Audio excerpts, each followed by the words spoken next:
My career journey was really influenced by my college experience.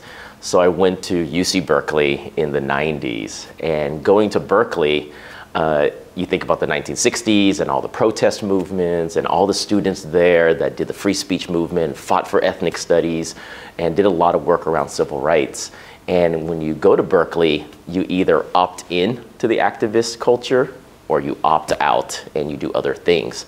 And I opted in because during those 4 years that I was at UC Berkeley, a lot of bad laws were being passed in California against immigrants, against women, against people of color, against those who did not know English, against LGBTQ populations.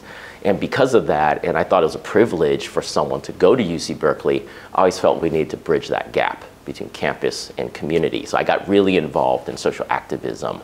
And from that, then, it's influenced my career. So my career has been in government, where I started out at UC Berkeley and then the school district in San Francisco.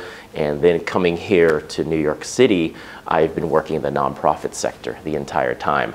But what's been core to me is always children and young people and their families across generations. And I remember when I heard a quote it's a Native American saying that said, "We do not inherit the earth from our ancestors, we are borrowing it from our children." And that really influenced how I look at the work that we do, is that it's a nice cliche to say that children are our future, but I think the reality is that we need to do everything we can to provide opportunities, to provide access, to promote equity for children and for young people.